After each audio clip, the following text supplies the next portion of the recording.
Hello everyone. चलो next point पे आते हैं। अब हम लोग एडजेक्टिव में थे। बेटा एडजेक्टिव में मैंने कहा था कि अगर नाउन एडजेक्टिव का काम करे तो वो क्या करेगा? वो सबसे नजदीक रहेगा नाउन के, कहेगा भाई मैं उसी सेम बिरादरी का हूं, सबसे बगल में रहूंगा। लेकिन एडजेक्टिव कहता है कि भाई ठीक है, सेम बिरादरी की हो, पास में रह सकते हो, लेकिन कम से कम नाउन का काम, एडजेक्टिव का काम कर रहा है नाउन, तो नाउन को कम से कम एडजेक्टिव की मान मर्यादा तो रखनी पड़ेगी, है ना? तो मान मर्यादा कैसे रखेगा? वो एडजेक्टिव की तरह ही सिंगुलर फॉर्म में आएगा। इसलिए लंग्स कैंसर नहीं, लंग कैंसर। आईस इन्फेक्शन नहीं, आई इन्फेक्शन। समझ में आ रहा है? अब आते हैं कि कई बार एडजेक्टिव का काम करते करते नाउन थोड़ा सा कंफ्यूज हो जाता है। वो सोचता है हम भी वर्ब है, वर्ब की तरह थर्ड फॉर्म लेने लगता है।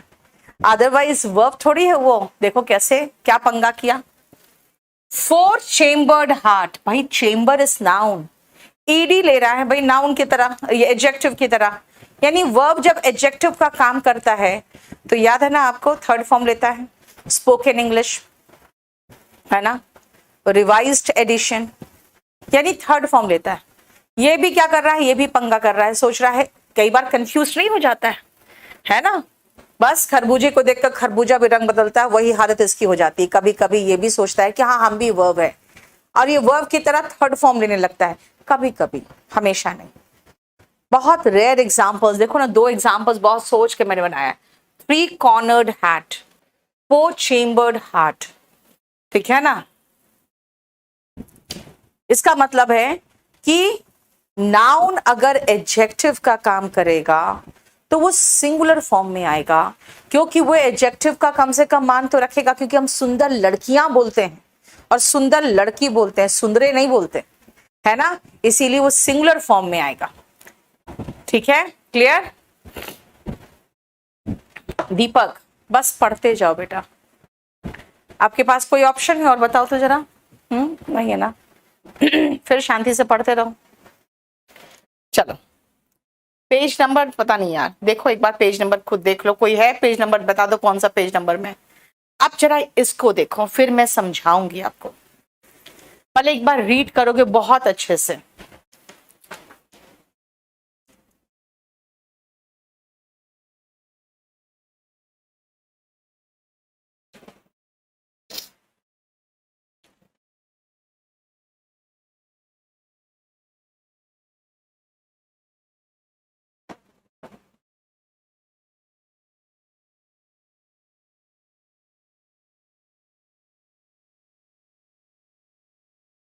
टू 268 नंबर पेज में है। Thank you so much. देख लो फटाफट, देखो तुम, फिर मैं समझाऊंगी इसको अच्छे से आप लोगों को। बेटा इंग्लिश आपका मातृभाषा नहीं है, आपको इसमें थोड़ी सी प्रॉब्लम होगी, लेकिन इंग्लिश एक बार आ जाए ना तो फिर आपको बहुत सारे एग्जाम से जो क्लियर करवा देगी।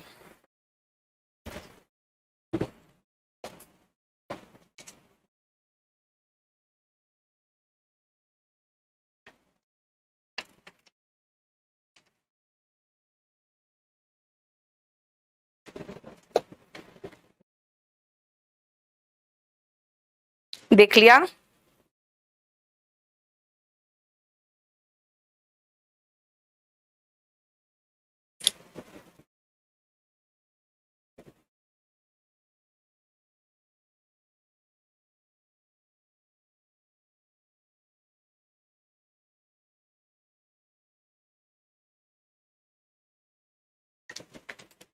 सुनो ध्यान से। कुछ नाउन्स ऐसे होते हैं, कुछ क्या यार, बहुत सारे नाउन्स जिसमें एल वाई लगाते हो तो वो एडजेक्टिव बन जाता है।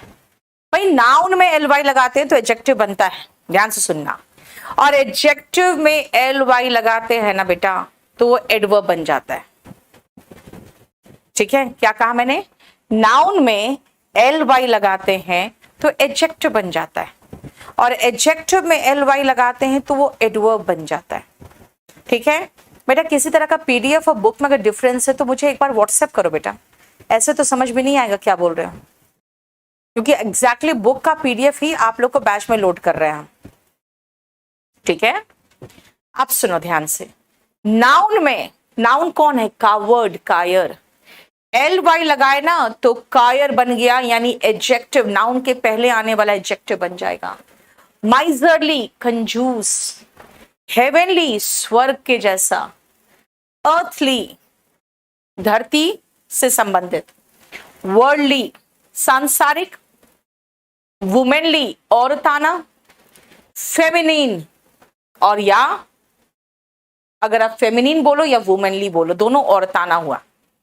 फ्रेंडली, दोस्ताना, ऑयली, ऑयल से रिलेटेड यानी कि तेल युक्त जिसको कहोगे, स्मेल वाला, स्मेली, शारीरिक संबंधित बात करोगे तो बॉडीली, बहुत महंगा तो कॉस्टली, भूतिया, घोस्टली, है ना, पश्चिम से वेस्टर्ली या वेस्टर्न, मर्दों वाला, मैनली, कंजूसी, कंजूस, निगर्डली, और स्कॉलरली होता है बेटा पढ़ा लिखा। अब देखो ये सारे एडजेक्टिव है, यानी कि अगर मैं चाहूं तो नाउन के पहले लगा के इसको बना सकती हूं। चलो मैं हिंदी में देती हूं, आप इंग्लिश में करके दिखाना। तो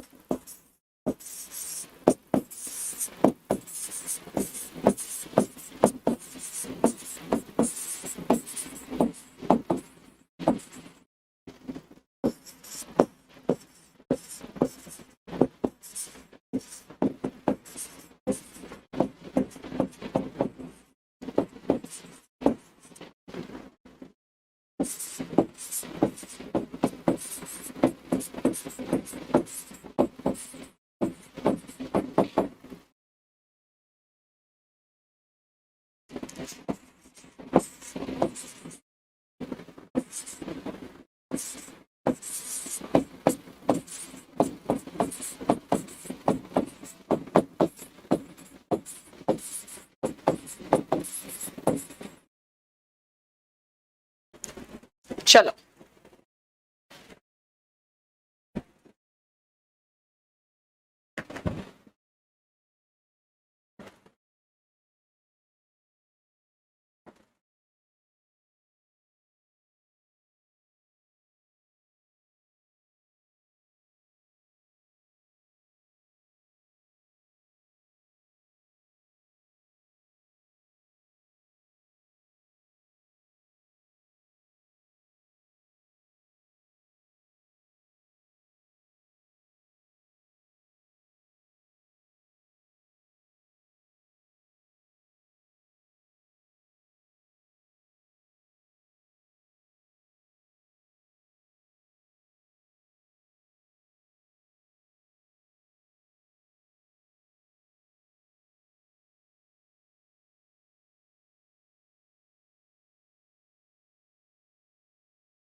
हो गया।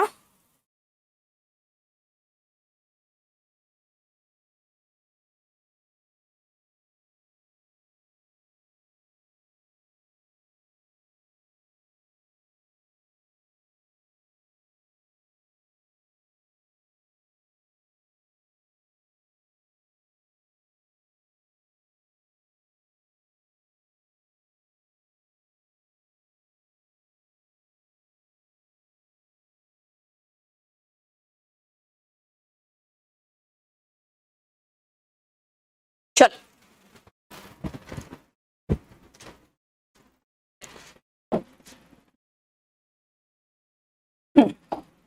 वह कंजूस आदमी है, बेटा इसको दो तरीके से कह सकते हो ना। देखो कैसे बता सकती हूं मैं। अगर मैं खाली नाउन लगाऊं तो कहूंगी ही इज अ माइजर। बेटा माइजर नाउन है। आप कहोगे मैम नाउन नहीं पढ़ा रहे हो, आप पढ़ा रहे हो एडजेक्टिव, तो हमें माइजरली सिखाओ। ओके माइजरली सिखाऊं, तब आदमी के लिए मैन लगा दिया, अब नाउन की विशेषता बताएगा एडजेक्टिव। अब माइजर मैन लगा दोगे तो गलत हो जाएगा बेटा, याद रखना है, ठीक है। He is a miserly man. Very good, समझ में आ रहा है।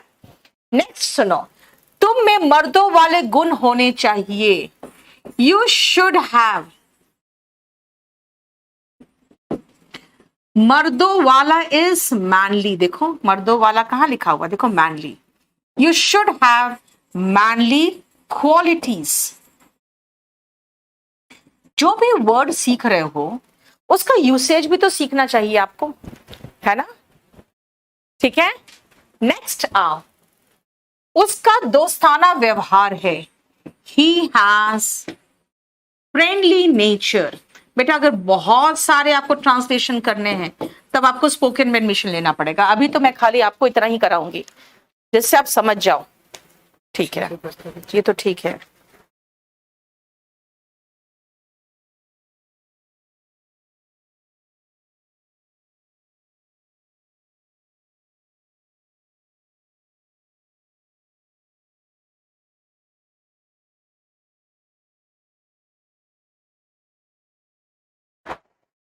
ठीक है, ही हैज फ्रेंडली नेचर। देखो बोलो कोई प्रॉब्लम आपको? कैसे याद रखे ग्रामर के रूल्स, कैसे याद रखे? निधि पूछ रही है ग्रामर के रूल्स कैसे याद रखे। हिज बिहेवियर इज फ्रेंडली, शुद्ध चलेगा। बेटा निगार्डली का मतलब कंजूस होता है, जैसे he has niggardly nature, he is a niggardly businessman, बहुत कंजूस व्यापारी है, ठीक है। निधि कह रही है कैसे याद रखे। बेटा एक बात बताओ, यूपीएससी का जो प्रिपरेशन कर रहा है वो भी तो कहेगा कि भाई ये तो नौटंकी है, आप पूरा वर्ल्ड का, इंडिया का, दुनिया भर का हिस्ट्री बोलते हो, याद रखें, हम कैसे याद रखें? तो ये भी तो कह सकता है कि भाई ज्योग्राफी तंजानिया का क्लाइमेट से हमें क्या मतलब है, हम क्यों याद रखें, हम कैसे याद रखें? हाँ, एक लड़का, बिहार का एक लड़का, हिंदी मीडियम का, वो गया था इंटरव्यू देने, बहुत फाइन इंग्लिश, बहुत फाइन इंग्लिश। तो उसको बोर्ड वाले ने पूछ लिया कि you are from Hindi medium background, सारा हिंदी मीडियम है आपका, how come you speak such good English? तो उसने कहा कि मुझे आईएएस बनना था। Even if it asked me to learn French और जर्मन और whatsoever language, I would have done that because I wanted to become an IAS officer. Remember one thing, हम जब लॉ कर रहे थे ना, हिंदी मीडियम वाले बच्चे बहुत परेशान रहते थे। क्यों? जितनी अच्छी किताबें थी लॉ की सारे इंग्लिश में, हिंदी में तो ट्रांसलेशन है। आप भी सीईटी के लिए तैयार रहो, सीईटी में क्या होगा, इंग्लिश से सब में हिंदी ट्रांसलेटेड रहेगा। इसलिए अगर इंग्लिश वाला करोगे ना तो ज्यादा अच्छा रहेगा। सीसैट यूपीएससी में जब इंग्लिश से हिंदी में ट्रांसलेट करता है ना, पता नहीं क्या कर देता है वो, ठीक है। इसलिए आपको कह रहे हैं कि बेटा English is not a subject, क्योंकि आपको देखते हो मोदी सरकार तो खैर इंग्लिश के खिलाफ ही है, but remember it is a language and you must have good command over English language, क्योंकि जिस चीज में सब कुछ है, मतलब सारे अच्छी किताबें उसी में है, आपको करना चाहिए उसको। आज रात में स्पोकन इंग्लिश का एक डेमो भी है बेटा, डेमो नहीं कह सकती हूँ मैं, क्लास चल रहा है, फ्री वाला क्लास भी चल रहा है। चाहो तो आप एक बार उसको भी करके देखो। देखो मैं क्या पढ़ाती हूँ, परसों पढ़ाया था 5 रूल्स, आज 5 कराऊंगी और आगे का आप देखोगे। Rules is not rules, you know, वो ऐसा है कि स्ट्रक्चर, अच्छा ये स्ट्रक्चर होता है तो वो होता है, ठीक है। यस, अभी वही सब में बिजी। अभिषेक बिल्कुल सही कर रहे हो कि बात क्या है ना, सबसे मेन चीज है कि आपको अगर लाइफ में देखा जाए तो लाइफ में आपको 2 चीजें काम आएगी, एक तो मैथ्स, एक तो इंग्लिश, ठीक है ना। ये 2 चीजें परमानेंट। जैसे अगर आप मान लो जीएसटी ऑफिसर बन गए तो आपको पता है कैलकुलेशंस करना पड़ेगा। मान लो कहीं आपने छापा मारा आपको लगेगा 50 करोड़ का उसने घपला किया हुआ है। तो आप जो कैलकुलेशन करोगे तो मैथ्स चाहिए, और जो रिपोर्ट बनाओगे यार इंग्लिश में बनाना पड़ेगा, हिंदी में रिपोर्ट थोड़ी बनेगा। सारे बड़े सीए सारे इंग्लिश ही जानते हैं, सारा सुप्रीम कोर्ट हाई कोर्ट सारा इंग्लिश ही जानता है, ठीक है। वो हिंदी नहीं पढ़ेगा, वो ना कोई दूसरा लैंग्वेज पढ़ेगा। Clear? So you must have good command over English language, ये जरूरी है बेटा, लाइफ की जरूरत है, ठीक है। अब आप कहोगे नहीं हम हिंदुस्तान में हैं, हम इंडियन है, तो ठीक है। यूपीएससी वालों ने भी ऐसे हल्ला मचाया था कि हाँ हमारा संवैधानिक अधिकार है। उसने कहा ठीक है, बोला इंग्लिश नहीं करेंगे, ठीक है कोई बात नहीं, हमें मैथ्स नहीं आता, ठीक है भाई। सीसैट को पूरा इतना बवाल हुआ पूरे ऑल ओवर इंडिया में कि सीसैट को क्वालिफाइंग कर दिया। रिजल्ट इंग्लिश मीडियम बच्चों का आ रहा है बेटा, जो पहले हिंदी मीडियम वाले बच्चे रिजल्ट दे रहे थे ना, उसका भी रिजल्ट नहीं आ रहा है। क्यों नहीं आ रहा है उतना भी रिजल्ट? क्यों? उन लोगों ने बता दिया कि हम हैं। 2018 में, मैं आपको छोटी सी एक वाक्य बताती हूँ। 2018 में हमारे जो टीचर्स जो हर महीना 2.5-3 लाख रुपया कमाते थे, कुछ टीचर्स 7 लाख रुपया महीना कमाते थे, वो लोग थोड़े से बुरा गए। मतलब क्या कि 2017 का रिजल्ट रोक दिया, आपको पता स्टे लग गया था। तो एक होता ना बच्चों का फ्लो अचानक रुक गया, तो हम लोग का खर्चा तो ज्यादा है, हम 1.5 महीना सैलरी नहीं दे पाए टीचर्स को, सिर्फ 1.5 महीना। उसके बाद टीचर क्या किए, बहुत सारे टीचर्स ऑल ओवर इंडिया में, कुछ 2% टीचर्स मेरा साथ में थे, बाकी सब लोग की बवाल करो, उन्होंने पूरा स्ट्राइक कर दिया, ठीक है। उसमें से 99% टीचर्स आके माफी मांग चुके हैं, नाक रगड़ चुके हैं कि मैडम माफ कर दीजिए बस प्लीज। उसमें हम बहकावे में आ गए थे। मैंने कहा भाई आप इस बुढ़ापे में बहकावे में आएंगे तब कि आपकी वाइफ को तो बहुत ही खतरा है, क्योंकि आप कहेंगे हम बहकावे में आ गए, ठीक है। फिर नहीं मैम हम लोग से गलती हो गई, हमारे से गलती हो गई, हम एक भी टीचर को माफ नहीं किए। आपको मैं बताती हूं रीजन क्या है कि अगर आप सोचोगे ना जॉब के बारे में बेटा, तो आज आप बहुत बड़े पोजीशन में पहुंचने के लिए आप कितना मेहनत कर रहे हो, और आप जान लो जब पोजीशन में पहुंचोगे आपकी सैलरी, गवर्नमेंट जॉब की जो सैलरी हमारे टीचर्स की सैलरी उससे 4 गुना ज्यादा है। एक मिनट रुकना बेटा, बताओ क्या।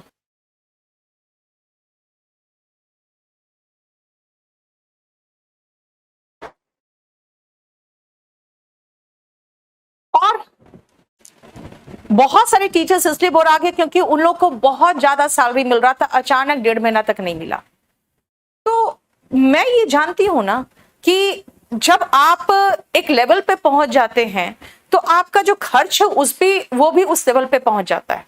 लेकिन हमेशा याद रखना बेटा, आप लोग से कहते हो मैम नहीं हो रहा है क्या करे, सब चीज में सब्र रखना पड़ेगा आपको, ठीक है। आपको हर चीज में सब्र रखना पड़ेगा। अगर आप सोचोगे कि नहीं एकदम तुरंत मिल जाए और नहीं हो रहा है कुछ और सोचे, कोई भी एग्जाम ले लो, 2 चीजें जरूरी है, एक तो ins and outs of your subject और दूसरा पेशेंस। ये 2 चीजें बहुत जरूरी है, ठीक है। आराम से पढ़ो। आप एक चीज और बता दूं, मैं केडी लाइव हमेशा कहता रहता है मैम जल्दी फिनिश करो ना सिलेबस, जल्दी फिनिश करो ना सिलेबस। हम नहीं करते हैं। उसका रीजन पता है क्या? मुझे पता है सिलेबस जल्दी फिनिश करने में हम कुछ ना कुछ टांका मारेंगे। यस नरेंद्र सही कह रहे हो, उस टाइम बहुत लॉस हुआ था, हर सेंटर में लॉस हुआ था बेटा, हर सेंटर में लॉस हुआ था। उसमें एक टीचर को मेरे एक टीचर ने पूछा कि एक बात बताओ, तुम जो इस तरह का हरकत कर रहे हो तो ठीक है केडी कैंपस आप चाह रहे हो बंद हो जाए, केडी कैंपस बंद हो जाएगा तो क्या आपका कहीं और जुगाड़ है, कहीं और आप इतना कमा लोगे, यहाँ पर थोड़ा सा सब्र रखना था आपको। तो वो कहते क्या है, वो हम बाद में देखेंगे, सबसे पहले तो केडी कैंपस बंद होना चाहिए। आज वो टीचर हर तरह से कोशिश कर लिया, सब जगह कोशिश कर लिया, कहीं नहीं मिला। बेटा आपको पता है वो मेरे पास आया था, आके मेरे टेबल में मैंने आराम से चाय वाय सब कुछ पिलाया उनको, ठीक है। मेरा स्टाफ कहा कि मैडम मेरा तो खून खौल रहा था जब ये आपसे कह रहा था, मुझे तो मन किया था कि इसको अच्छे से पकड़ के यहीं पर धुन के पीटे। आप इतने शालीनता से बात करके कैसे उनको हाथ जोड़ के भेज दिया कि सर आई एम सॉरी आपके लिए जगह हमारे पास नहीं है। मैंने कहा वो आदमी मेरे फादर जिस केडी कैंपस का हाय हाय का नारे लगा रहे थे, वही केडी यानी मेरे फादर का नाम कृष्णदेव है, मैंने कहा उन्हीं के फोटो के नीचे बैठ के वो सॉरी बोल रहा था और हाथ जोड़ रहा था। आपको नहीं लगा कोई डिवाइन जस्टिस है जो होता है? इसीलिए हमेशा याद रखना, आप लोग 2-3 चीजें मैं हमेशा आप लोग को सजेस्ट कर रही हूँ बेटा, कभी भी नेगेटिव काम मत करो, कभी भी नेगेटिव काम मत करना, क्यों? What goes around comes around, कहते हैं कर्मा इज अ बिच। देखो गाली है बिच, जानते हो ना, ध्यान से सुनना। Karma is a bitch, it remembers the face. कर्म एकदम बहुत गंदी गाली दे रहा है कर्म को, कहता है वो शक्ल याद रखता है ना, वो शक्ल याद रखता है, कभी ना कभी वापस पलट के आप पर वैसे ही वार करेगा, जरूर करेगा। और मैं आपको बता रही हूं, मेरे लाइफ में इतने अप्स एंड डाउन्स हुए हैं, लेकिन मैंने एक चीज मार्क किया है, लास्ट मोमेंट में मैं बच के निकल लेती हूँ। लास्ट मोमेंट में मैं बच जाती हूँ। जानते हो, आपको मैं एक छोटा सा और एग्जाम्पल देती हूँ। जिस समय लॉकडाउन हुआ, हमें था कि चलो काम चल रहा है, हमें जीएसटी कुछ पे करना था, करीबन 80-90 लाख रुपया जीएसटी पे करना था, तो ठीक है हो जाएगा। अचानक लॉकडाउन लग गया मार्च में, पता है ना आपको, है ना, कमाई एकदम बंद और सब बेरोजगार, सारे लोग बेरोजगार। हम लोग तो 21 दिन तो सोचे आराम से, ठीक है छुट्टी मना रहे हैं, छुट्टी के बाद फिर से शुरू होगा काम। अचानक पता चला यार हम सब तो बेरोजगार हो गए। सरकार नहीं छोड़ती बेटा पैसा, सरकार ऐसी चीज है ना कि वो कभी पैसा नहीं छोड़ती, ये सोच के कि हाँ चलो अभी बंद है सब कुछ, कुछ नहीं, कोई डेट एक्सटेंशन नहीं हुआ। हमारे सीए ने कहा हो सकता है मैडम डेट एक्सटेंड हो जाए, डेट एक्सटेंड नहीं हुआ। उन्होंने कहा कि ये डेट एक्सटेंड इसलिए नहीं होगा क्योंकि ये एक तरह का कुछ ऑफर आया हुआ है, सरकार बीच बीच में कुछ ऑफर देती है, अगर आप अभी पे नहीं करोगे तो ये करीबन जाके 2.25 या 2.40 यानी 2.40 यानी कि 2.5 करोड़ के लगभग, यानी 2 करोड़ 40 लाख के लगभग अगर पे करना पड़ेगा, अगर आप बाद का इंतजार करोगे तो। मेरी तो हालत खराब हो गई, अब करे तो करे क्या, है ना। अगर मैं 80 लाख अभी पे नहीं करूंगी तो 2.5 करोड़ के लगभग पेनाल्टी इंटरेस्ट बहुत जल्दी ठोकते हैं वो लोग, यानी 2.5 करोड़ पहुंच जाता। मैंने 11 अप्रैल 2020 को मैंने स्पोकन का बस ऐसे ही, इतना बड़ा तामझाम थोड़ी था यार, ऊपर छत पर एक रूम बना हुआ था, उसमें एक बोर्ड लटका हुआ था, व्हाइट बोर्ड। मैंने मोबाइल से, छोटा सा डिस्कशन है बता दूं आप लोग को, आप लोग का इस समय बर्बाद हो रहा है। मोबाइल से मैंने कहा कि एक काम करो ना, जरा यूट्यूब पर रिकॉर्ड करके देखो। तो अचानक देखा मैंने कि तुरंत ही 1500 वॉचिंग आने लगा, क्योंकि उस समय सारे घर में बैठे हुए बच्चे थे, कोई कुछ काम धाम तो था नहीं, और क्योंकि मोबाइल से रिकॉर्ड हो रहा था इसलिए आधा घंटे में खलास हो गया। लेकिन उसमें मुझे मोटिवेशन मिल गया कि यार 1,500 बच्चे वॉच करने लगे हैं और आधा घंटे में ये हो गया, खत्म हो गया, मतलब वो रिकॉर्ड करना बंद हो गया 11 अप्रैल को। फिर दूसरे दिन फिर मैं आई, फिर देखा मैंने, और बच्चों को इतना इंटरेस्ट आया कि मैम आप स्पोकन पढ़ाइए, ये पढ़ाइए, वो पढ़ाइए। तब मैंने कहा यार कुछ कर सकती हूं मैं।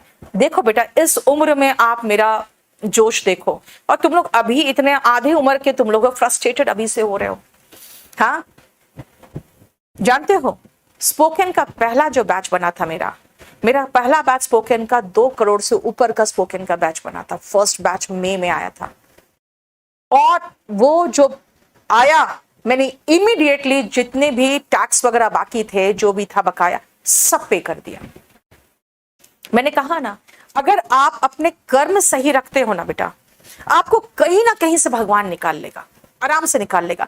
2017 का मैं बता रही हूं, वो एक रात था जिस दिन मुझे ये नहीं समझ में आ रहा था कि कल सुबह केडी कैंपस का अगर शटर नहीं खुला, मतलब यहां तो खैर किसी की बाप की औकात नहीं जो मेरे सामने बोले कि नहीं खोलने देंगे, इतना तो सबको पता था कि दिल्ली में कुछ नहीं कर सकते, लेकिन बाहर सब जगह, पटना, जयपुर, इंदौर, इलाहाबाद, सब जगह कि खोलने ही नहीं देंगे केडी कैंपस को। दूसरे दिन ये हाल था। रात में पूरा का पूरा एकदम शांति थी मेरे घर में, सब लोग कि पता नहीं कल क्या होगा। और कभी भी ऐसा टेंशन आए ना, यहां पर तुरंत एकदम जिसको कहते हैं ना ब्लैंक हो जाओ, ज्यादा टेंशन मत लो। लोग टेंशन में सुसाइड करते हैं, परेशान होते हैं। अगर लाइफ है आपकी तो रास्ता अपने आप ढूंढ निकालेगा। आज वो सारे टीचर्स जिन्होंने हंगामा किया था हाथ जोड़ के आते हैं, और मैं सिर्फ एक ही चीज कहती हूँ, सर भरे हुए थाली में लात मार के गए हैं ना, भगवान इस चीज को बर्दाश्त नहीं करता। मैं आपको फ्रैंकली बताती हूँ, मैं कभी किसी पार्टी वगैरह पे जाती हूँ, थोड़ा सा परोसती हूँ, सबको लगेगा कि नहीं थोड़ा स्टाइल मारी, मैंने कहा नहीं, मुझे पहले खाने दो, अगर मैंने खा लिया तो मैं और ले लूंगी, लेकिन मैं ऐसे पूरा सब कुछ नहीं परोसूंगी। जो मैं जानती हूँ मैं खा सकती हूँ उतना ही परोसती हूँ, और पूरा थाली एकदम पूरा साफ करके खाती हूँ। सब लोग कहता भी कि इतना ज्यादा मत साफ करो, सब सोचेगा क्या लालची है, घर से खा के नहीं आए। अनाज का अनादर नहीं करते। बहुत 2-3 चीजें बेटा याद रखना लाइफ में, कभी किसी का बुरा मत करो, कभी किसी का नेगेटिव मत करो, अनाज का कभी अनादर मत करो, हमेशा पॉजिटिव रहो। और लाइफ में आपकी लाइफ क्या स्ट्रगल होगा यार, जितना मेरा लाइफ स्ट्रगल वाला है ना। मैंने इतने हाइज देखे और उसके बाद लात मार के निकाली गई हूं उस कंपनी से जिसको मैंने बनाया था। ठीक है, फिर से शुरू किया। ठीक है, केडी कैंपस 2015 में शुरू हुआ है। आपको क्या लगता है बहुत पुराना है? मैं इस मार्केट में बहुत पुरानी हूं, सबसे पहली हूं, लेकिन कंपनी तो पहला कंपनी मेरा हाथ से निकल गया, फिर दूसरा शुरू किया। ऑलवेज रिमेंबर, आपको हमेशा मोटिवेटेड होना है। लाइफ में बहुत कुछ छिन जाएगा, लेकिन you will have to work hard to regain what you had lost. आज मुझे मुखर्जी नगर में सब मेरा लोहा मानते हैं। पता लोहा क्यों मानते हैं? क्योंकि सबको अच्छे से पता है कि अगर ये है, क्योंकि उसी समय का मैं आपको बता रही हूँ छोटी सी वाकया। एक टीचर ने लिखा था, क्योंकि उन लोगों ने अपना ग्रुप बनाया था सब टीचर्स ने, कि किस तरह से केडी कैंपस को खत्म करना है। जानते हैं, एक ग्रुप बनाया था, उसमें एक टीचर ने लिखा था कि केडी कैंपस का आखिरी सांस निकाल देना है, क्योंकि अगर इसमें एक सांस भी बच गया ना तो ये औरत उसको फिर से खड़ा कर देगी। मैंने उसका स्क्रीनशॉट मारा और नंबर के साथ फेसबुक में लगा दिया कि मेरे दुश्मन को भी मेरे पर कितना भरोसा है। देख रहे हो क्या बोला था उसने, कि अगर एक सांस भी रह गया तो ये औरत उसको खड़ा कर देगी फिर से। मैंने लिख दिया था, देखो मेरे दुश्मनों को भी मेरे पर कितना भरोसा है। यस, बंद हो गया बेटा। जिस कंपनी से मुझे निकाला गया था वो बर्बाद हो गया है। आज 100 करोड़ के घाटे में है और माइनस में है। 5-5 लाख रुपया के लिए उसको जब तब कोर्ट धमकी देता था कि अंदर कर देंगे, पैसा जमा करो, क्योंकि सब लोगों का पैसा लेके वो बैठा हुआ है। तो बहुत सारे लैंडलॉर्ड्स ने, वेंडर्स ने केस कर रखा है उस पर। अभी हाल में ही एक वेंडर है, उसने मेरे पास आया था कि मैडम मैं केस जीत गया। मैंने कहा किसके खिलाफ? तो कहता है कि वही उसके खिलाफ। कितना का? तो 1,18,00,000 का। मैंने कहा एक वेंडर का 1,18,00,000 है तो बाकी सारे वेंडर्स का कितना होगा? So always remember, you will have to prove yourself at every point of life. और यहाँ पे जितनी औरतें बैठी है ना, महिलाएं, लड़कियां बैठी है ना, याद रखना बेटा, आपको तो डबल प्रूव करना पड़ेगा, क्योंकि आपको इतना लोग बर्दाश्त नहीं करते। मेरे स्टूडेंट्स से यार इसीलिए मुझे इतना उन लोगों ने सपोर्ट किया, वरना लोग बर्बाद हो जाते हैं। रेमंड का पता है ना, रेमंड का जो मालिक है उसको उसके बेटे ने बेदखल कर दिया। वो बेचारा क्या कर रहा है? वो बस रो रहा है और कुछ नहीं कर रहा है ना। चलो, सो ऑलवेज रिमेंबर, आप लोग न्यू बैचेस में ज्वाइन हुआ था, आप लोग को यस देखो आप लोग बहुत सारे लोग यहाँ जानते भी हैं।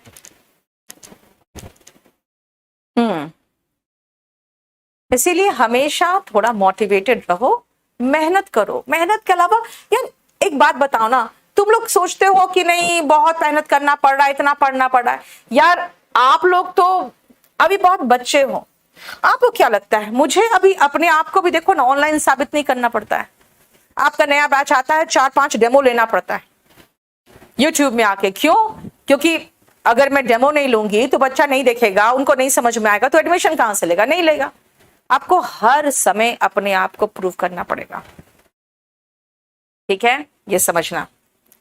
प्रथम, वो बहुत लंबी कहानी है बेटा, कभी होगा ना तो आप YouTube में देख लेना। ठीक है, चलो आजा। इसीलिए मेहनत करो, मेहनत के अलावा कोई भी ऑप्शन नहीं आपके पास। चलिए शुरू करें आगे। अब सुनो, मैंने कहा नाउन में ly लगाओगे बेटा तो वो एडजेक्टिव बन जाएगा, और एडजेक्टिव में ly देखो उस तरफ का लिस्ट तो एडवर्ब बन जाएगा। ठीक है,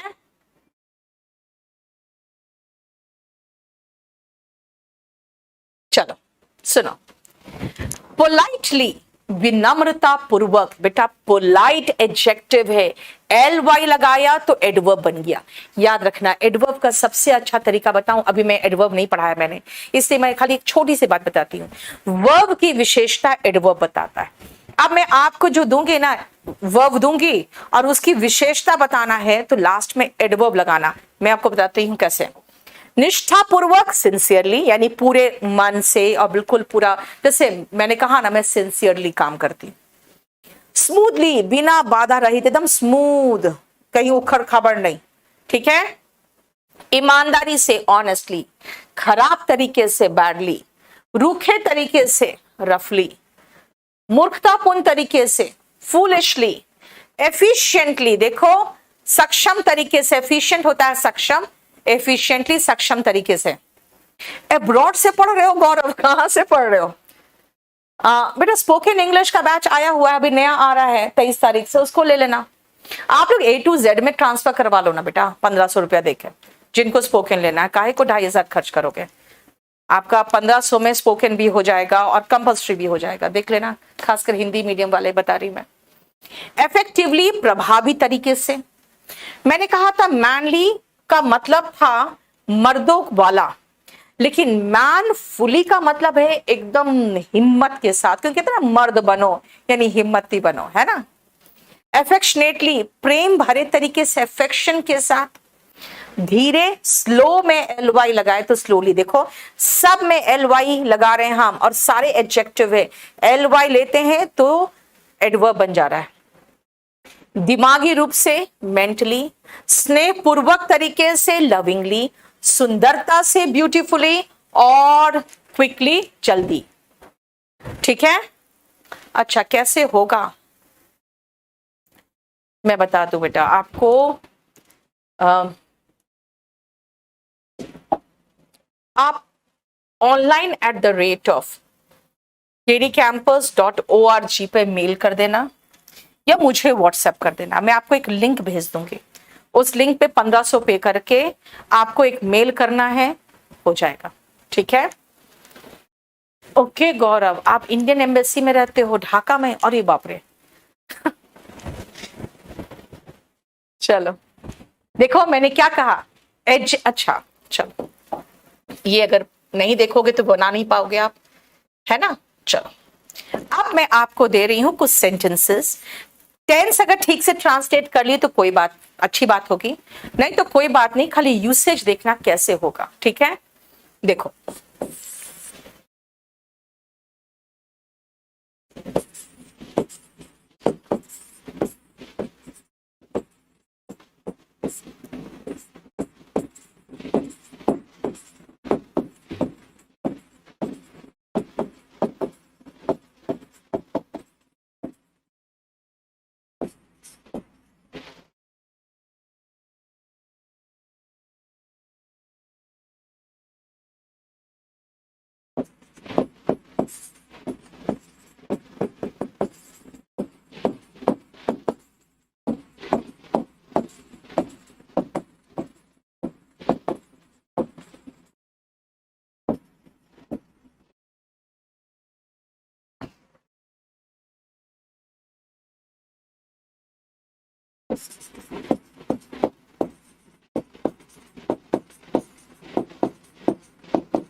तीन सेंटेंस दे रही हूं मैं, जिनको हिंदी नहीं पढ़ सकते हो वो बता दूं आपको। वह विनम्रता पूर्वक व्यवहार करता है, गाड़ियां धीरे धीरे चल रही है, मैं ईमानदारी और कर्तव्य निष्ठा से काम करती हूं।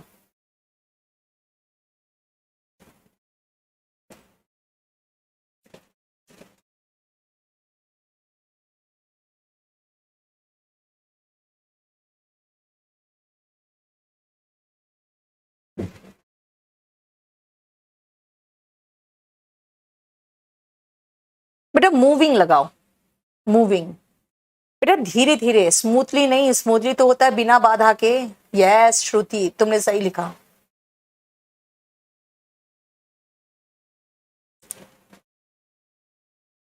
अब देखो सब में मैंने एक एक्शन लगाया है, व्यवहार करता है, एक्शन है, चल रही है, एक्शन है, यानी वर्ब लगा रही हूं मैं, काम करती हूं, एक्शन है। एक्शन यानी वर्ब की विशेषता एडवर्ब बताता है। वह विनम्रता पूर्वक व्यवहार करता है, he behaves पोलाइटली। देखो, गाड़ियां धीरे धीरे चल रही है, कार्स या व्हीकल्स जो लगा दो आप, बहुत सारे हैं। आर मूविंग, देखो वर्ब है मूव, इसकी विशेषता एडवर्ब बताएगा, स्लो नहीं स्लोली। मैं ईमानदारी और कर्तव्य निष्ठा से काम करती हूं। आई वर्क, देखो वर्क यहां पर वर्ब है, डू वर्क मत लगाना बेटा, वर्क खुद भी वर्ब भी है। ईमानदारी से, ऑनेस्टली, और कर्तव्य निष्ठा से, सिंसियरली। देखो मैंने कहा एडवर्ब अगर मैं हिंदी में भी डेफिनेशन देखूं तो क्रिया की विशेषता बताने वाले शब्द को एडवर्ब कहते हैं, क्रिया विशेषण कहते हैं। देखो सब में क्रिया है, आर मूविंग कैसे, आई वर्क कैसे, एंड ही बिहेव्स कैसे, है ना। वर्ब की विशेषता एडवर्ब बताता है, देख लो।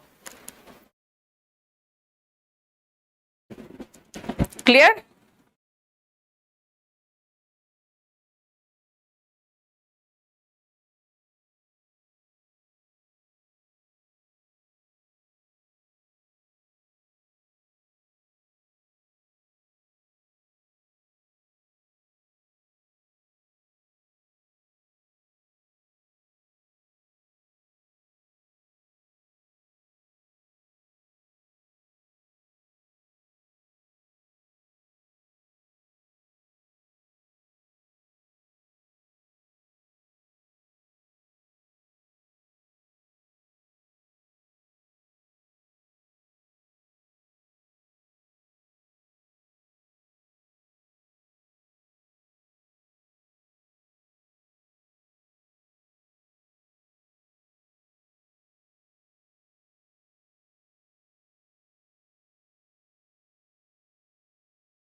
क्लियर? चलो अब सुनो। आप कहोगे मैम अच्छा बहुत अच्छी बात है, मतलब कितना आसान चीज है, हर एडजेक्टिव में एलवाई लगाए एडवर्ब बन जाएगा। बेटा ऐसा अगर है तो फिर मैं ये स्पोकन में ना पढ़ा देती आपको, है ना, यही सेम चीज स्पोकन में पढ़ाऊंगी। लेकिन याद रखना आप किसके स्टूडेंट हो, आप ऑब्जेक्टिव इंग्लिश के स्टूडेंट हो। यहां पर एल वाई लगाने पर एडवर्ब नहीं बनेगा बल्कि गलत हो जाएगा। जैसे फास्ट का फास्टली बनाओगे ना और स्ट्रेट का स्ट्रेटली बनाओगे, गलत हो गया। स्ट्रेट और फास्ट एडजेक्टिव और एडवर्ब दोनों हैं। जैसे एडजेक्टिव का मतलब नाउन की विशेषता बताता है। चलो अब अगर मैं आपको एक सेंटेंस दूं,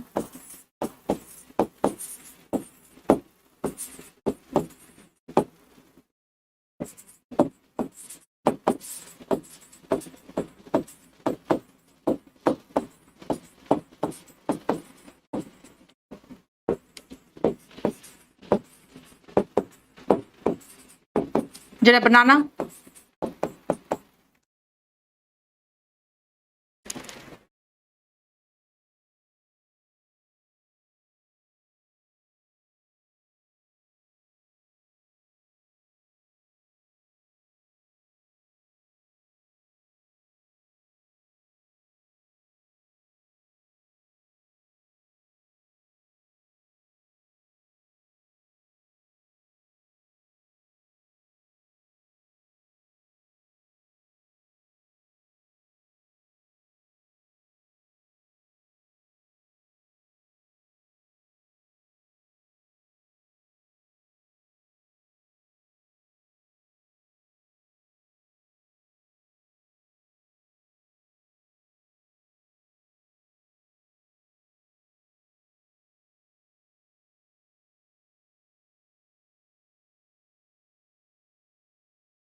ठीक है,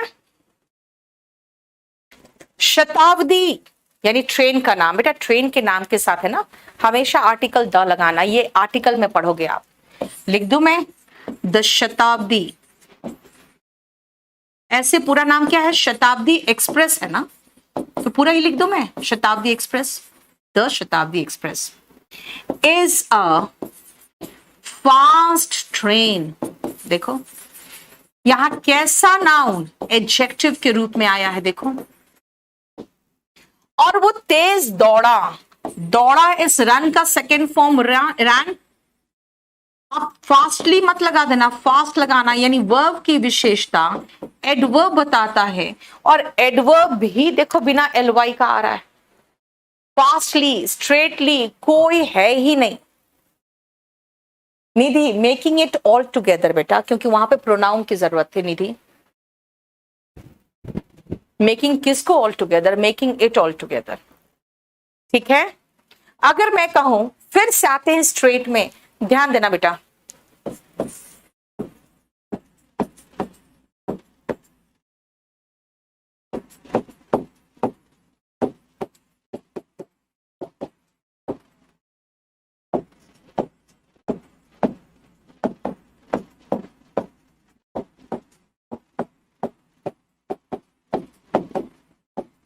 चलो बनाओ तो बेटा।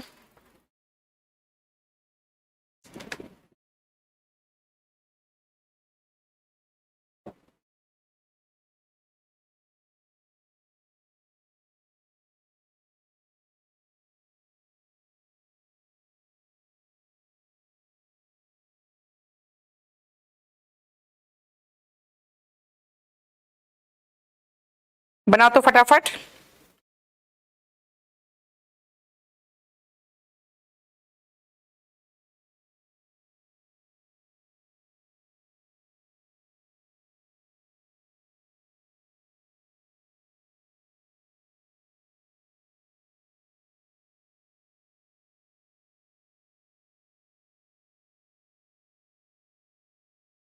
उसके सीधे बाल है। देखो अब मुझे नाउन चाहिए। He has straight hair, he has straight hair. वो सीधे मेरे पास, देखो he has straight hair. Noun की विशेषता बेटा एडजेक्टिव बताया। मैंने कहा एडवर्ब भी सेम होगा। कैसे? वो मेरे पास सीधे आया। ही केम, वर्ब की विशेषता एडवर्ब बताया। अब स्ट्रेटली मत लगा देना, स्ट्रेट टू मी। देखो स्ट्रेटली जैसा कोई वर्ड है ही नहीं। नितिन, जो मैं पढ़ा रही हूं बेटा स्ट्रेट, तो डायरेक्टली वाला वर्ड क्यों लगा रहे हो? डायरेक्ट भी अभी अभी एडवर्ब में पढ़ोगे, उसको भी छोड़ दो। क्लियर? अब देखो गुड बेटा, गुड एडजेक्टिव है। हमने सीखा है कि भाई गुड में यानी एडजेक्टिव में एल वाई लगाते हैं तो एडवर्ब बन जाता है। गुडली एडवर्ब नहीं है, गुडली भी एडजेक्टिव ही है। गुडली तो कोई यूज भी नहीं करता, लेकिन फिर भी एडजेक्टिव याद रखना। गुड का एडवर्ब फॉर्म वेल है ना? वो ठीक है, ही इज गुड। स्वास्थ्य अच्छा है, ही इज वेल। देखो गुड का एडवर्ब फॉर्म वेल है, वो आपको मैं अलग से पढ़ाऊंगी अभी। वो कैसे है एडवर्ब अलग से पढ़ाऊंगी मैं। चलो अब आओ जरा ये करो तो।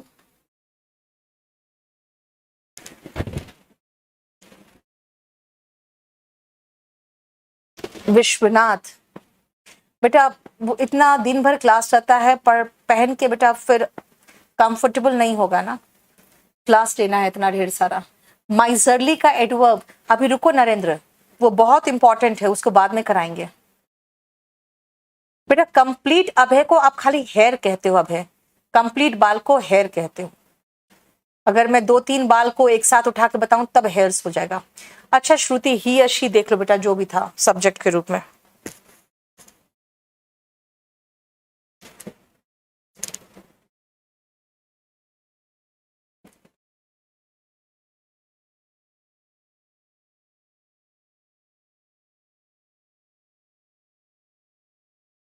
मैंने कहा नाउन की विशेषता एडजेक्टिव बताता है। अंकिता, आपके पास डिटेक्टिंग एरर और सेंटेंस इंप्रूवमेंट का पूरा नोट्स है बेटा, पूरा बुक है पीडीएफ फॉर्म में। देखो यहां पे नाउन है, कैरेक्टर्स। नाउन की विशेषता एडजेक्टिव बताएगा बेटा। मैन से याद है हमारा एडजेक्टिव इस तरफ मैनली था, वर्ब की विशेषता एडवर्ब बताता है। याद करो उस साइड आपका मैन से बना हुआ है, हिम्मत के साथ, मैनफुली, उसने हिम्मत के साथ व्यवहार किया, और उसमें मर्दों वाले गुण कुछ ही है, ना के बराबर है ऊपर में जो हुआ। नाउन की विशेषता एडजेक्टिव बताता है। माइजर का एडजेक्टिव फॉर्म माइजरली था, और अगर आर्टिकल आ रहा है तो नाउन के साथ आर्टिकल आता है। माइजर होता है नाउन, इसी नाउन में तो एल वाई लगा के एडजेक्टिव बनाए थे। ठीक है, क्लियर। अब आएंगे फिफ्थ नंबर पे, उसको मुझे समझाना पड़ेगा, इसीलिए पहले फिफ्थ से लेकर आप 9 तक देखो, फिर मैं समझाऊंगी आपको।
हो गया? सुनो, सबसे पहले जो बन सकता है पहले वो बना लो। You should come verb. Verb की विशेषता एडवर्ब, और ऐसे भी स्ट्रेटली तो कोई वर्ड ही नहीं है ना। अब आओ नेचर, नाउन है, एडजेक्टिव में फ्रेंडली पढ़े थे। अब आके फंसेंगे कहा हम कि भाई वर्ब की विशेषता एडवर्ब बताना चाहिए, वर्ब की विशेषता एडवर्ब बताना चाहिए, लेकिन जो लिस्ट है उसमें निगार्डली और फ्रेंडली तो एडजेक्टिव है। अब पंगा हो गया कि ठीक है, एडजेक्टिव में एल वाई लगाते हैं तो एडवर्ब बनता है।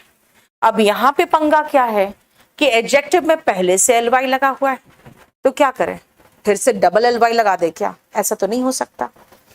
आप ध्यान से सोचना, ध्यान से सुनना बेटा। पोलाइटली का मतलब क्या है? इसका मतलब है इन अ पोलाइट मैनर। पोलाइटली का मतलब है इन अ पोलाइट मैनर। सिंसियरली का मतलब क्या है? इन अ सिंसियर मैनर। ऑनेस्टली का मतलब क्या है? इन एन ऑनेस्ट मैनर, यानी इन अ या इन एन एडजेक्टिव मैनर, यही ना है।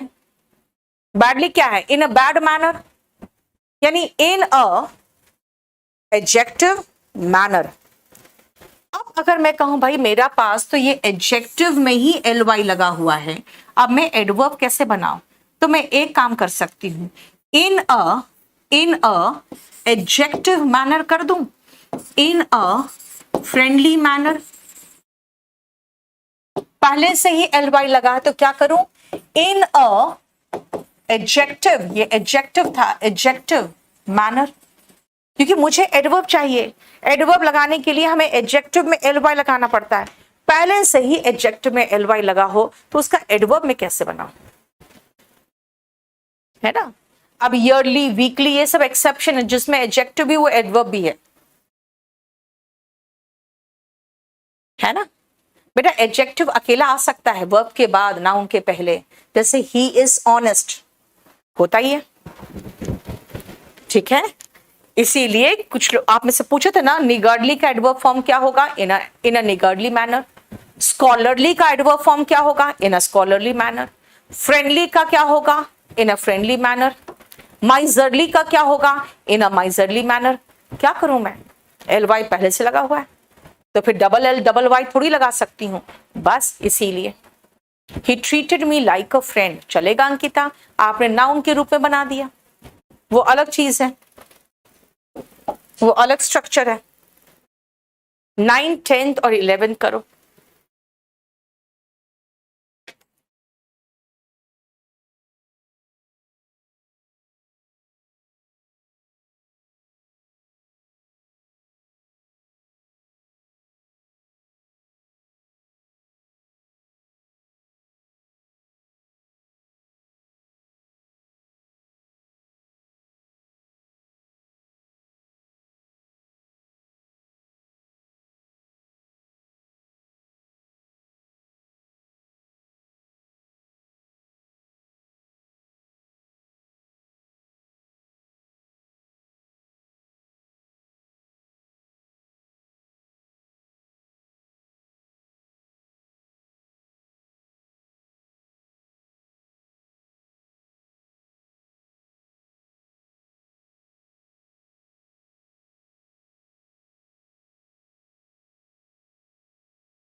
Have dash subscription for this magazine.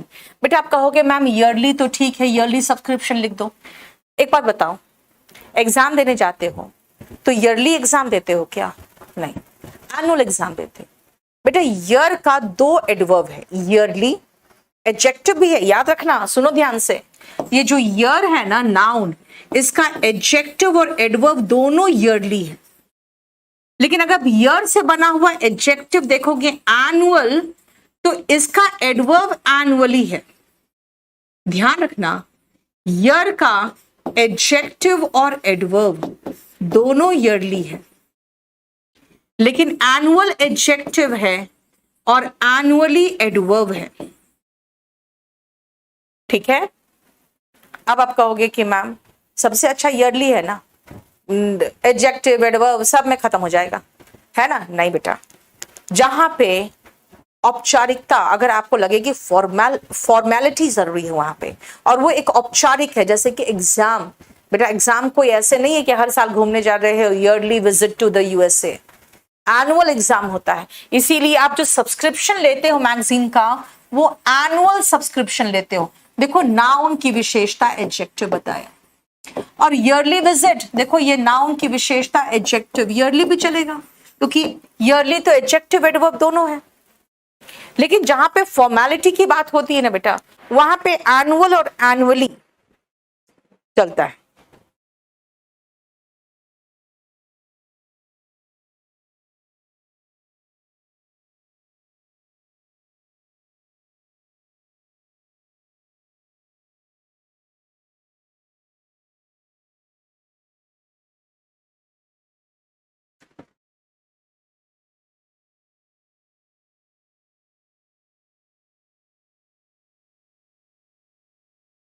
ठीक है, बस इतना रहने दो बेटा आज। अब आपको वो क्या भी तो कराना है मुझे थोड़ा। हम लोग कर रहे थे 12 नंबर ना, 12 नंबर वो क्या में थे।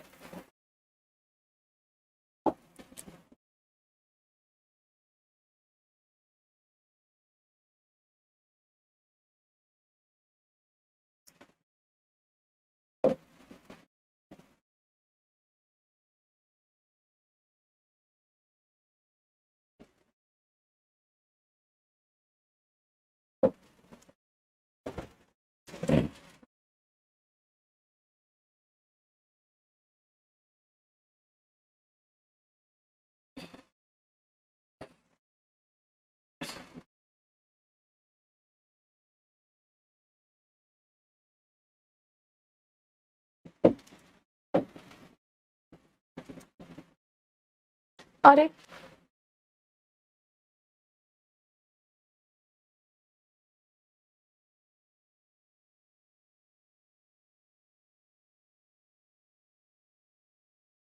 12 नंबर हम लोग का शुरू हो चुका था ना।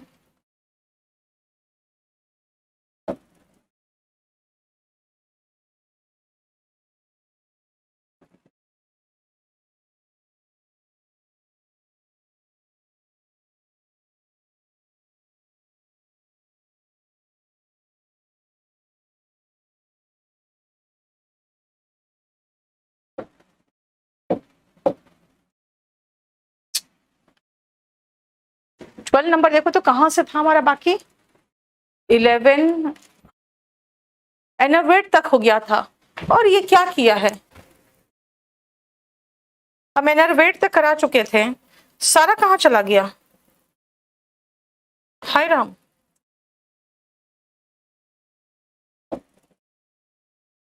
ये तो लगता है जैसे इसने सेव ही नहीं मारा था। ओ गॉड।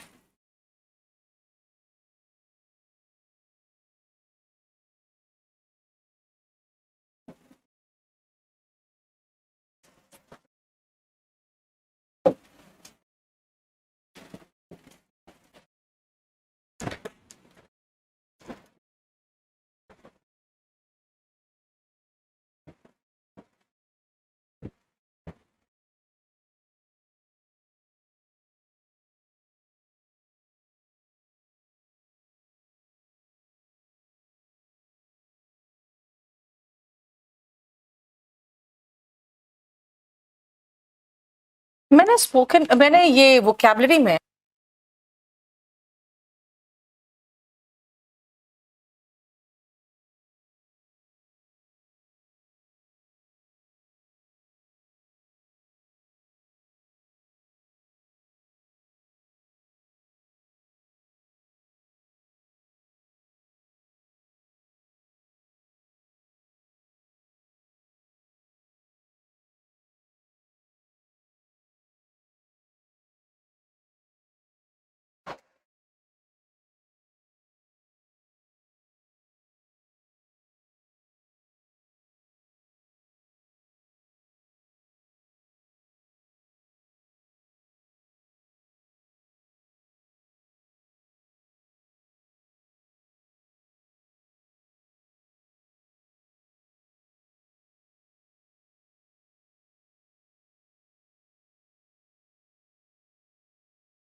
सारा सेव्ड गायब है, ये पता नहीं क्या किया है।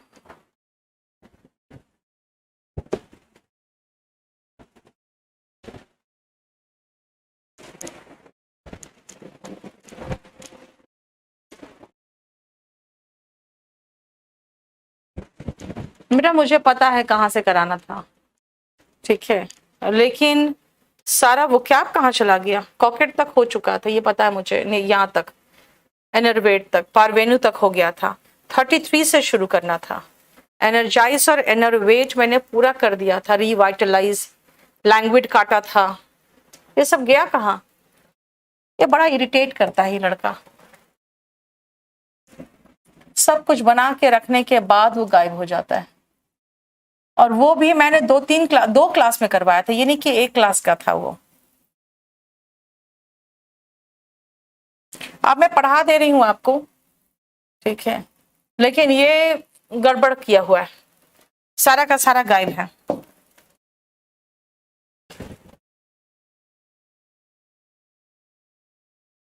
अब मैं आपको इडियम्स एंड फ्रेजेस करा दे रही हूँ, हालांकि इडियम एंड फ्रेजेस में लिखने का तो कुछ रहता नहीं है, ठीक है।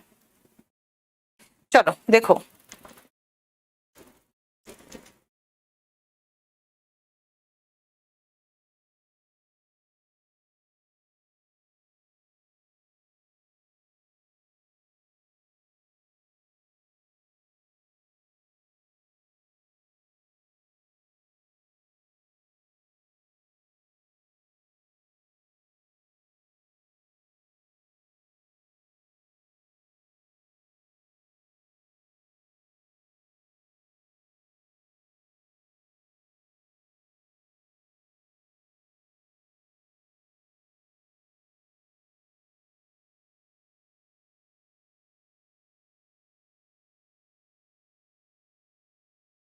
रेड लेटर डे, बेटा इसको आया है, जैसे कि पहले क्या होता था ना कि किसी को अगर शादी का या किसी को किसी पार्टी का इनविटेशन देना हो तो उसका जो कवर होता था वो कलर्ड होता था। जनरली कोई बहुत अच्छा फंक्शन है तो रेड कवर होता था उसका, है ना, रेड एनवलप होता था उसका। तो रेड लेटर डे का मतलब होता था कोई बहुत इंपॉर्टेंट इवेंट का अगर सूचना देना है तो रेड लेटर डे होता था, उसको रेड लेटर डे कहा जाता था क्योंकि बहुत इंपॉर्टेंट इवेंट है। तो रेड लेटर डे का मतलब होता था इंपॉर्टेंट इवेंट, ठीक है।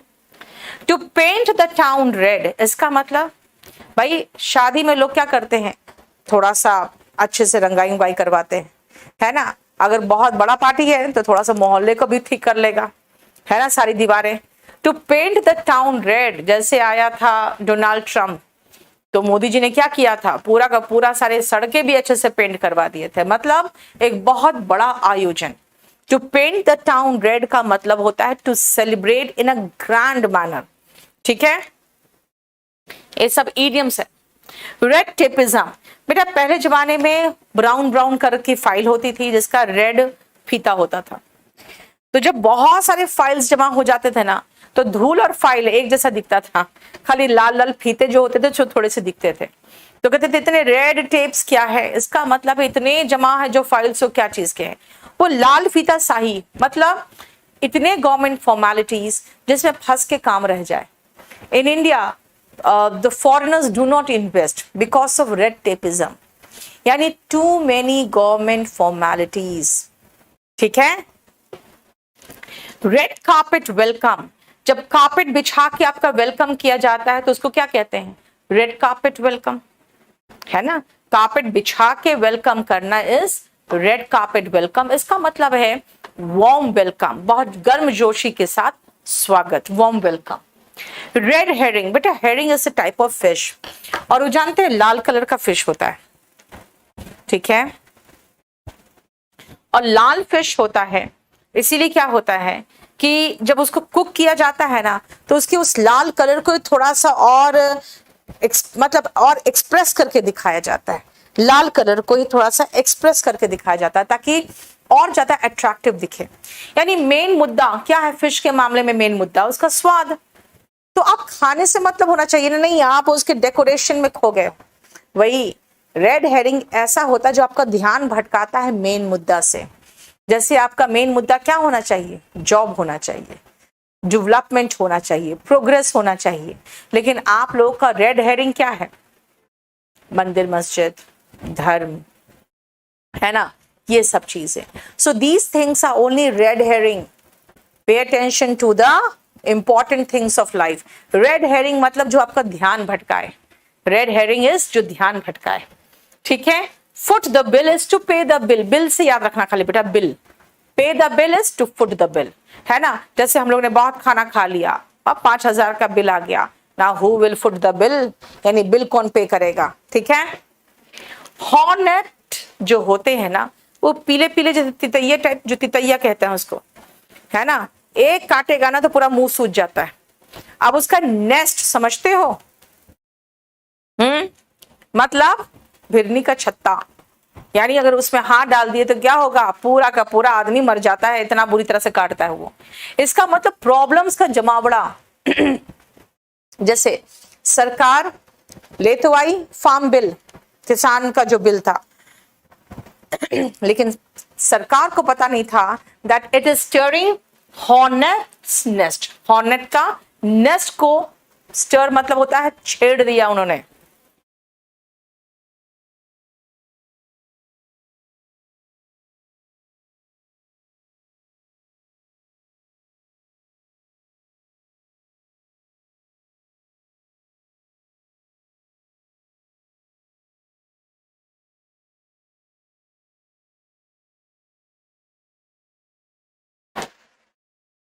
नेक्स्ट आओ, मैंने क्या कहा, the government steered the honest nest by bringing what, farm bills, है ना। और उसके बाद क्या हुआ, उसके बाद alarms and excursions followed, यानी दुनिया भर का नौटंकी शुरू हुआ, है ना, कंफ्यूज्ड एक्टिविटी एंड अप्रोर, उलझन भरी गतिविधियां और हो हल्ला।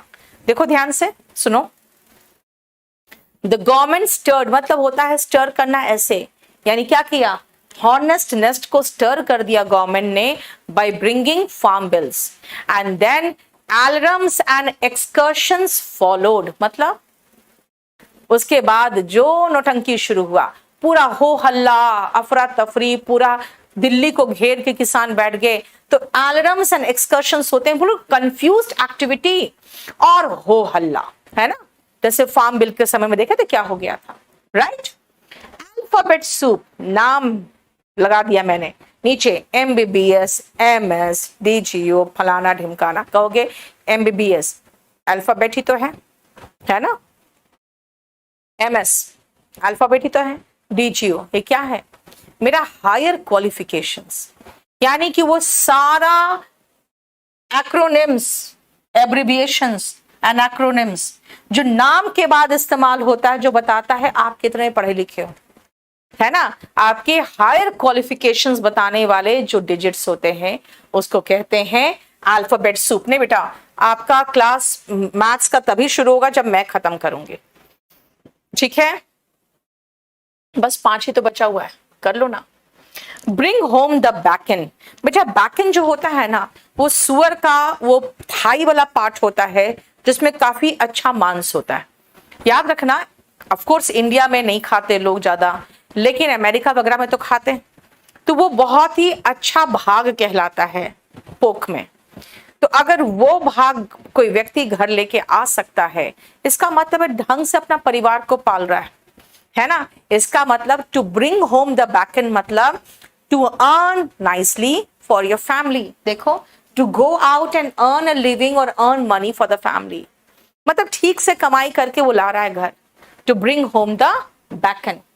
फोम इन द माउथ, जब आप बहुत गुस्सा होते हो, बहुत तेज तेज तेज तेज बोलने लगते हो, तो देखते हो आपका सलाइवा फोम बनाने लगता है, गुस्से में होना।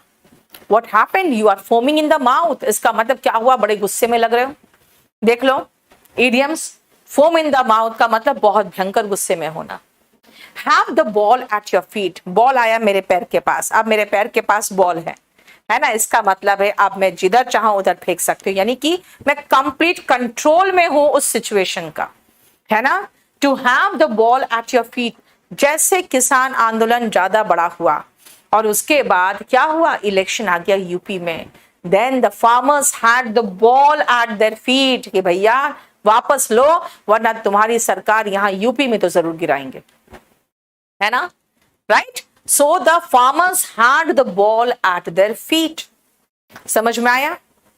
ये आर्गस जो है ना, ये बना है एक राक्षस से। वो राक्षस के 80 जोड़े आंखें थी। देखो जरा ध्यान से, 80 जोड़े आंखें थी, वो कहानी पर है। और जब उसको नींद आती थी तो एक जोड़ा आंख बंद करके सोता था, बाकी तो खुला रहता था, यानी कि एकदम चौकस, कहीं पर कुछ भी गड़बड़ नहीं होगा। तो आर्गस आइड का मतलब था विजिलेंट, चौकस, एकदम देखो वॉचफुल, ठीक है।